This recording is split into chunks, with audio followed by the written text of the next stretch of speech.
Hello and welcome to New Economic Thinking. I'm here today with Sam Bowles, the Director of Behavioral Sciences at the Santa Fe Institute. Sam, thanks for joining me today. Thanks for inviting me. The economics profession, I've always thought, has a certain amount of arrogance about it in the sense that it makes all sorts of assumptions about human beings and their behavior. We have the so-called Homo Economicus, the rational, utility-maximizing, self-interested individual. And there's never been any attempt to document this through other social sciences such as neuroscience or psychology.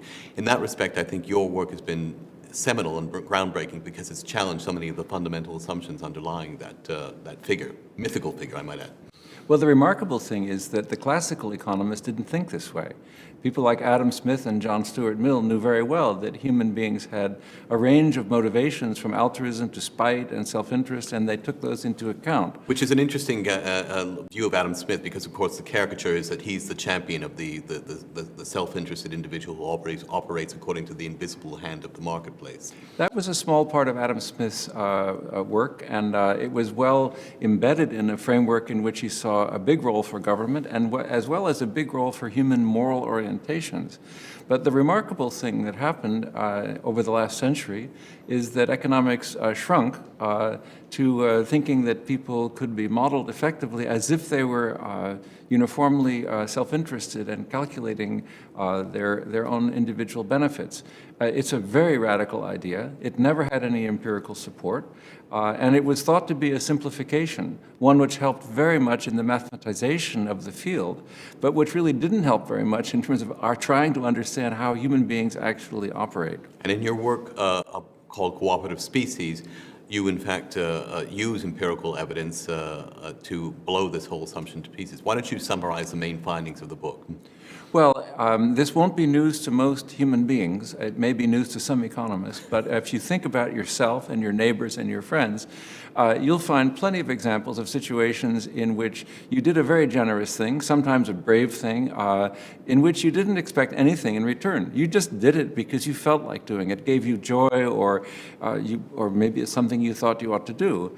Now, this is the kind of thing that sociologists and anthropologists and others outside of economics used to say to us, look, you guys, don't you understand that humans are a complex psychological entity, both self-interested and altruistically inclined? And economists said, give me the data.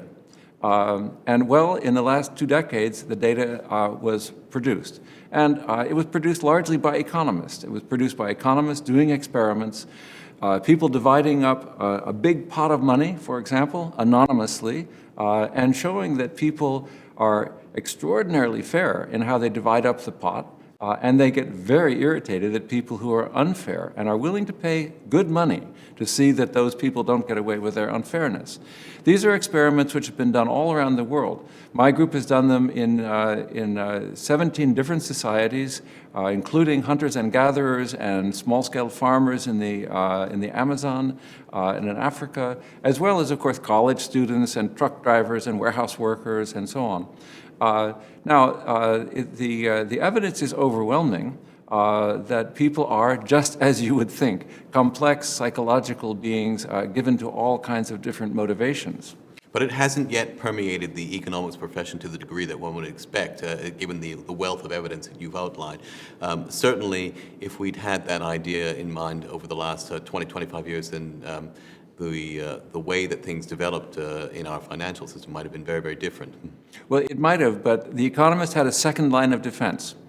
Well, okay, you've got these experiments, and yes, they're persuasive, but look, biologically speaking, an altruistic human being, a person given to help others just because of the sense that he ought to do that or the joy of doing it, the kind of person that Adam Smith discussed in his book, The Theory of Moral Sentiments, that kind of individual is simply impossible biologically, economists have said. Why is that? Well, because natural selection is going to favor the people who gain the most children, gain the most resources, therefore have the most progeny. So the person who is selfish in that sense is going to win. So the second line of my research, which I began about 2 decades ago, was to explore this particular hypothesis that an altruistic individual, or a cooperative species, as I call us humans, could not have evolved. Once again, this was based on fundamental mistakes in biology, and it ignored something fairly obvious. Just think about the past or the present.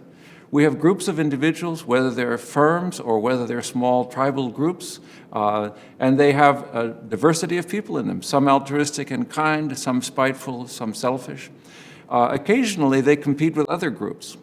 Well, within a group, the individual who takes stuff for himself or herself is likely to do reasonably well, and maybe they will have more kids. Maybe they'll be quite successful. But now, think about what happens to a group composed just of people like that.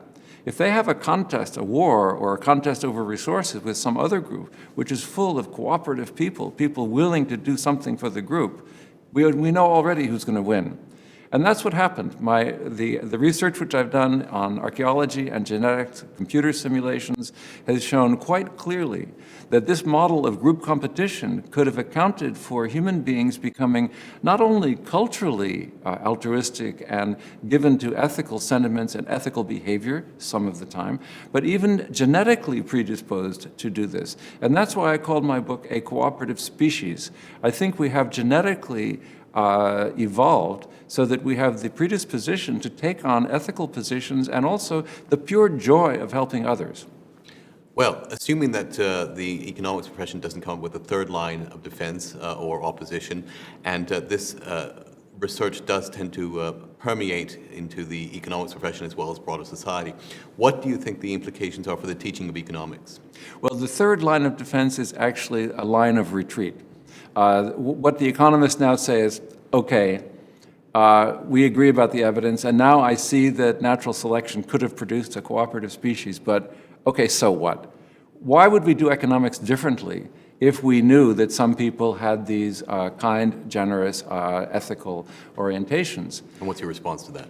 Well, the fact of the matter is we would do it quite differently. Now, think, for example, we have a field called behavioral economics, which is continuing this empirical research.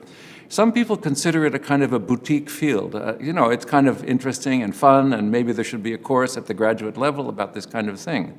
But the work I've been doing in the last decade has been to ask, well, how would labor economics be different?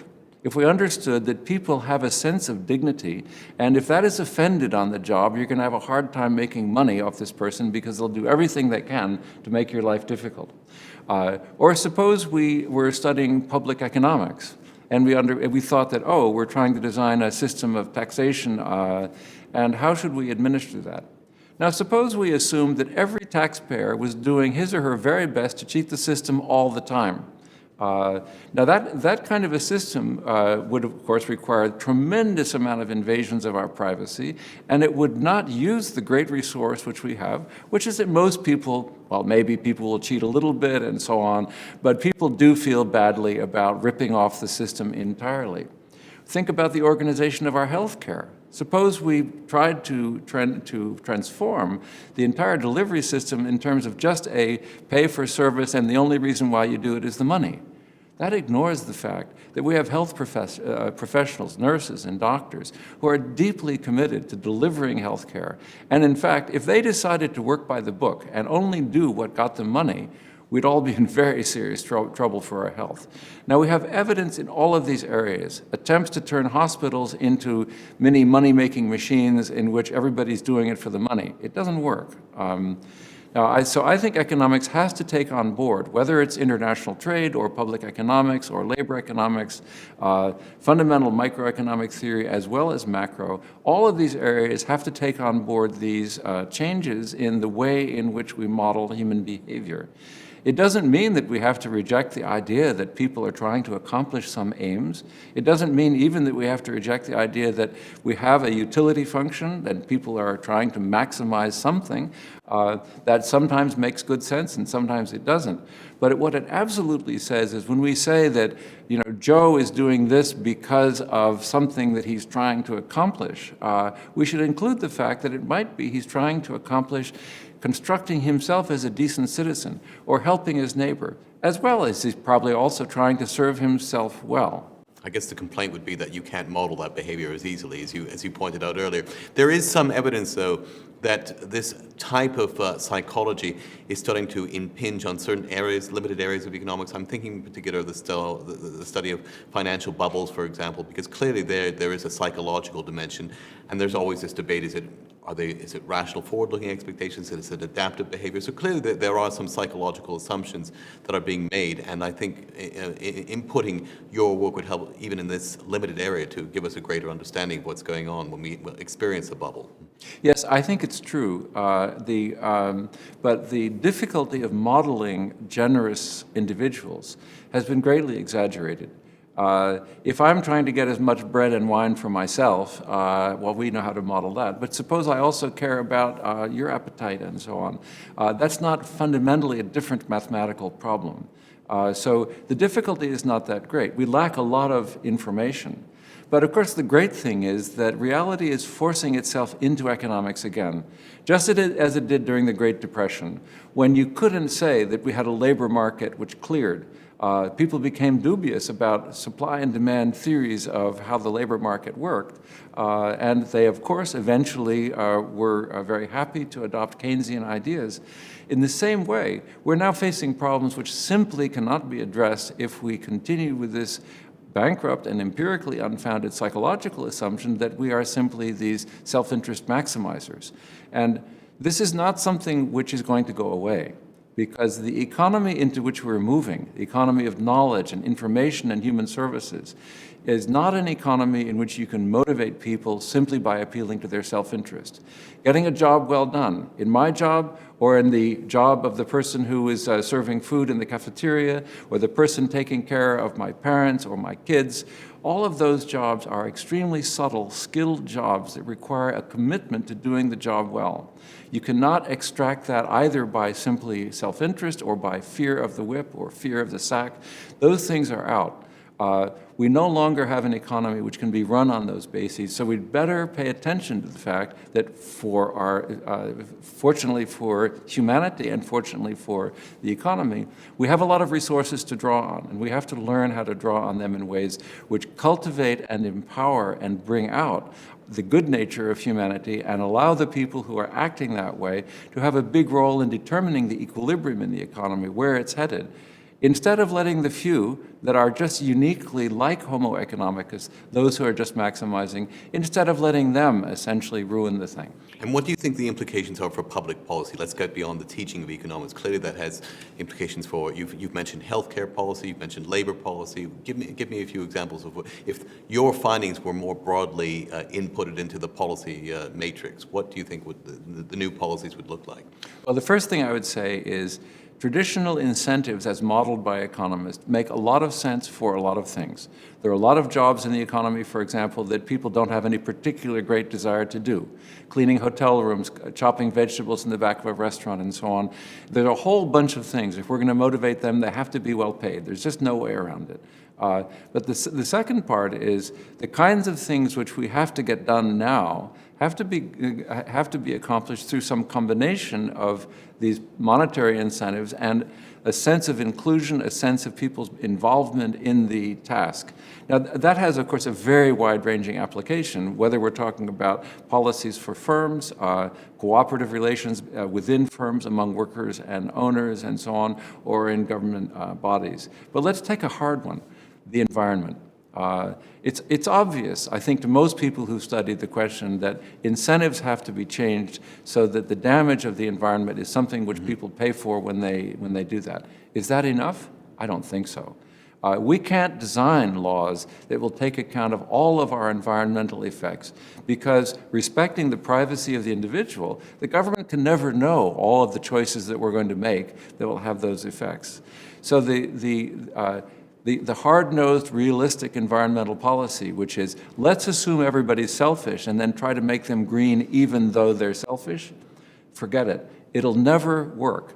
Incentives are part of the story, but we throw away a vast resource of human ethical orientation if we think that we can just get away with just the incentives. And here's the problem. Sometimes using incentives diminishes people's orientation to do things for ethical reasons. There is a crowding out that goes on when people are offered money for something which they would have done anyway. A real crowding out as opposed to the mythical crowding out when we talk about government investing and crowding out, so-called Yeah. crowding out private Yeah, investment. this is motivational crowding out. Now, it doesn't always happen, and sometimes actually putting a price on something and a reward will actually crowd in. That is, it makes the thing seem more important. For example, think of prizes. A prize it's a pay of some kind. It could be a subsidy. So why do we think of prizes as something which somehow elevate this activity and make people more interested in doing it? It's because prizes don't look like a compensation for the job. It looks like an honor. So the person has done this and they're now rewarded. I think we should have this distinction between incentives which crowd out moral motives and incentives like prizes and so on, recognition and so on, which crowd them in. That distinction itself would help us a whole lot in designing compensation schemes in the public sector and the private sector, but also in thinking about a environmentally sustainable future, and also making good use of the knowledge-based economy. Because, as you say, the environment is a particularly thorny issue, and we tend to posit it as an either-or situation. If we deal with the environment, we're sacrificing growth somehow, and people will therefore will not go along with it. Actually, whereas if you're suggesting that people are actually keen to do something about it. They want to be greener, they want to feel good about it, but we've got to improve the incentives mix. That's right, and obviously people are willing to do something about being green as long as they don't think they're being ripped off by others. Mm-hmm. So there's always a role for government intervention to essentially prohibit and to limit the kinds of anti-environmental activities that people can do, and to reward those people for protecting the environment. And those, I believe, can be designed in such a way that they actually enhance people's green orientation rather than simply diminishing them. Sometimes there's a fine line. For example, let's look at hypothetically charitable donations as one example.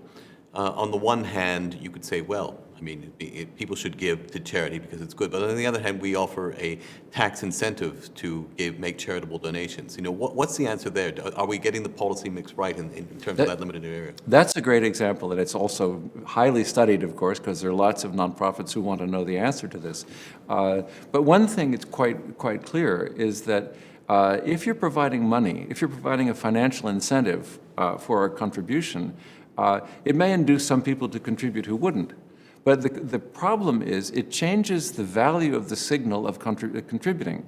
And let's think about this. I contribute, and then my neighbors know that, well, I got a tax break, and I know that too. So the signaling that you do when you're giving is very often not just a signal to others.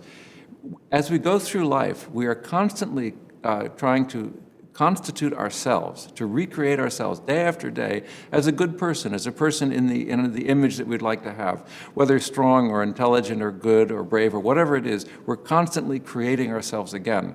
And we do these acts like giving as a signal not only to others but to ourselves. Having the money on the table often takes that away. And now, whether we have it right, it seems to me, I mean, if you think of the really highly successful funding drives, there's always an element of signaling your goodness by doing this. And sometimes there's also an element of positive incentive. Now, sometimes people will take that example that you've given and they'll say, aha, that's proof that actually there is such a thing as a selfish gene, and it works on a much less simplistic level than you are implying, in the sense that I do something good. On the one hand, it might be an altruistic action, but it makes me feel better about myself, and that in so making myself feel better about myself, there's an element of selfishness or narcissism attached to that. I mean, what's your response to that? My understanding of how economists think about the problem of incentives and preferences is really quite simple. We use preferences as reasons why people do things, given what they believe and given what their capacities and constraints are. Now, if you say, okay, well, actually, Mother Teresa used to get a really big kick out of helping the kids in Calcutta. And in fact, it made her tremendously happy, and that's why she did it. Well, so far so good, and economists would say, yes, she was an altruistic person, and we explain her behavior. And we say, well, oh, therefore Mother Teresa is selfish because she was getting a kick out of helping kids. Sorry, it doesn't go through. Selfishness or generosity has to do with the effects of your actions on others. If I'm willing to bear a cost to help you, that's an altruistic act. That's how it's defined in biology, and it's very reasonable, bearing a cost to help somebody else. Now, if I'm motivated to do that because I believe I should do this for, say, religious or moral reasons, or maybe just the joy of seeing you happy, those are providing the reasons why I performed an unselfish act. And we always have to keep straight in our minds, people are motivated by altruistic preferences.